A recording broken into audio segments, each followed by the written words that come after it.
ഈശോ മിശിഹായിക്ക് സ്തുതിയായിരിക്കട്ടെ. മനോഹരമായ സൗഹൃദത്തിൻ്റെ കഥയാണ് നസ്രായനും അവൻ്റെ ശിഷ്യരും തമ്മിലുള്ള ബന്ധം. ശിഷ്യന്മാരെ അവൻ സ്നേഹിതരെ എന്ന് വിളിച്ചു. ഈശോയുടെ കൂട്ടുകാരാണ് എന്നതിൽ ആ 12 പേരും അഭിമാനിച്ചു. ജീവൻ കൊടുത്തും അവനെ സംരക്ഷിച്ചു കൊള്ളാമെന്ന് അവർ ഉടമ്പടി ചെയ്തു. എല്ലാം കീഴിന്മേൽ മറിഞ്ഞത് പെട്ടെന്നായിരുന്നു. ഗത്സമേനിയിൽ വെച്ച് അവൻ തൻ്റെ ശിഷ്യരിൽ ഒരുവനാൽ ഒറ്റിക്കൊടുക്കപ്പെട്ടു. ഗുരു പിടിക്കപ്പെട്ടതോടെ ബാക്കിയുള്ളവർ പേടിച്ചരണ്ട് ഓടിയൊളിച്ചു. അങ്ങനെ ഗുരുവും ആ 12 പേരും ഒരുമിച്ച് കൂടിയ അവസാന രാത്രിയായി അത് മാറി. നാം ഇന്ന് ധ്യാന വിഷയമാക്കുന്ന സുവിശേഷ ഭാഗം ശിഷ്യരിൽ ബാക്കി 11 പേരും ഈശോയെ ഉത്ഥാനശേഷം ആദ്യമായി കണ്ടുമുട്ടുന്ന അവസരമാണ്. മത്തായിയുടെ സുവിശേഷത്തിൽ പല ആവർത്തി ശ്ലീഹന്മാരെ സൂചിപ്പിക്കാനായി 12 പേർ എന്ന് ഉപയോഗിച്ചിട്ടുണ്ട്. എന്നാൽ ആദ്യമായാണ് അവരെ അടയാളപ്പെടുത്താൻ 11 പേർ എന്ന പദം ഉപയോഗിക്കുന്നത്. കല്ലറയിലെത്തിയ സ്ത്രീകളോട് ഈശോ ആവശ്യപ്പെട്ടത് തനിക്ക് ശിഷ്യന്മാരെ ഗലീലയിൽ വെച്ച് ഒരു വട്ടം കൂടി കാണണം എന്നതായിരുന്നു. ഈശോയെ ശത്രുക്കൾ പിടിച്ചുകൊണ്ടുപോയപ്പോൾ അവനെ വിട്ടോടിപ്പോയവരാണ് ഈ 11 പേർ. പിന്നീട് നടന്ന ഒരു സംഭവത്തിലും ഇവർ സന്നിഹിതരായിരുന്നില്ല. ഗുരുവിനെ ശത്രുക്കൾ കുരിശിലേറ്റി കൊന്നു എന്നറിഞ്ഞിട്ടും അവിടുത്തെ ശരീരം കുരിശിൽ നിന്നിറക്കാനോ മാന്യമായ ഒരു അന്ത്യയാത്ര അവന് കൊടുക്കാനോ ഈ 11 പേരിൽ ആരും മുന്നോട്ട് വന്നില്ല. ഉപേക്ഷിച്ചു പോയവരെ തേടിയെത്തുന്ന ഉത്ഥിതന്റെ മുഖം ദൈവത്തിൻ്റെ വിശ്വസ്തതയുടെ അടയാളമാണ്. ആടുകൾ അനവധിയുണ്ടെങ്കിലും നഷ്ടപ്പെട്ടു പോയ ഒന്നിനെ തേടി കണ്ടുകിട്ടുവോളം അതിനെ അന്വേഷിക്കുന്ന മനസ്സാണ് അവിടുത്തേത്. നമ്മുടെ കൊടിയ അപരാധങ്ങൾക്ക് പോലും ദൈവത്തിൻ്റെ വിശ്വസ്തതയ്ക്ക് കോട്ടം വരുത്താനാവില്ല.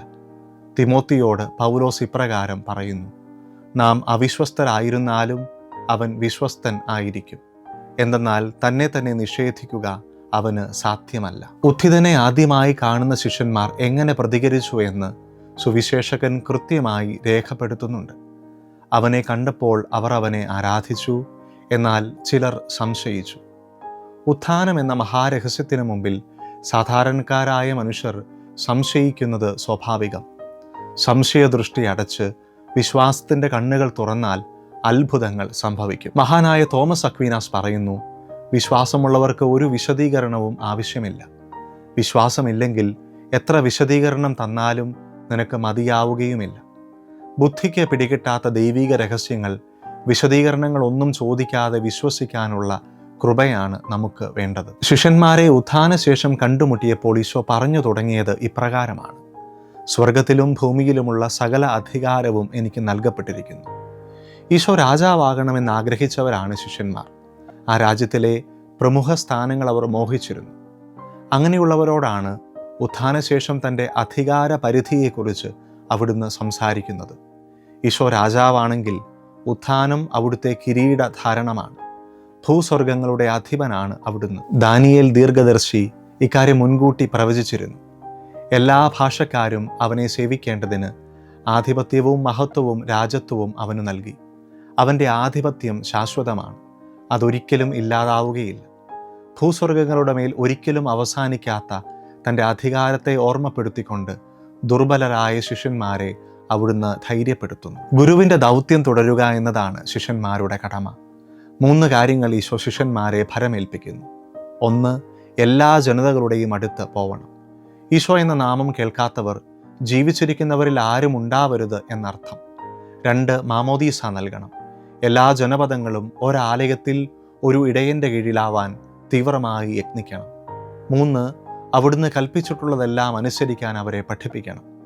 ആരെയെങ്കിലും എന്തെങ്കിലും പഠിപ്പിക്കാൻ ഏറ്റവും യോജിച്ച മാർഗം അത് ജീവിച്ചു കാട്ടുക എന്നതാണ്. ഉത്ഥിതൻ തൻ്റെ വാക്കുകൾ അവസാനിപ്പിക്കുകയാണ്. നിത്യം നിലനിൽക്കുന്ന ഒരു വാഗ്ദാനമാണ് മത്തായിയുടെ സുവിശേഷമനുസരിച്ച് ഈശോയുടെ ഈ ലോകത്തിലെ അവസാന വാക്കുകൾ: യുഗാന്തം വരെ എന്നും ഞാൻ നിങ്ങളോട് കൂടെ ഉണ്ടായിരിക്കും. ഈ സുവിശേഷത്തിൻ്റെ ആദ്യ അധ്യായത്തിൽ ഈശോയെക്കുറിച്ചുള്ള ഒരു പ്രവചനത്തിൻ്റെ സൂചനയുണ്ട്.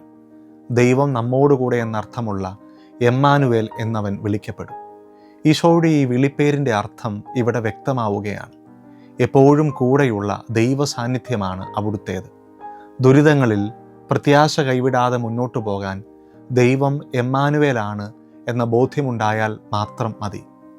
പ്രതിസന്ധികളിൽ തൻ്റെ പിൻഗാമി ഓർമ്മിക്കണം എന്നാഗ്രഹിച്ചുകൊണ്ട് മോശ ജോഷ്വായോട് പറഞ്ഞ വാക്കുകൾ ഇപ്രകാരമായിരുന്നു: ശക്തനും ധീരനുമായിരിക്കുക, കർത്താവാണ് നിന്റെ മുൻപിൽ പോകുന്നത്. അവിടുന്ന് നിന്നോടുകൂടെ ഉണ്ടായിരിക്കും. ഭയപ്പെടുകയോ സംഭ്രമിക്കുകയോ വേണ്ട. അതെ, ഒപ്പമുള്ള ദൈവസാന്നിധ്യം അനുഭവിച്ചറിഞ്ഞവരൊക്കെ അന്നു മുതൽ ഒന്നിനെയും ഭയപ്പെട്ടില്ല. ആമേൻ.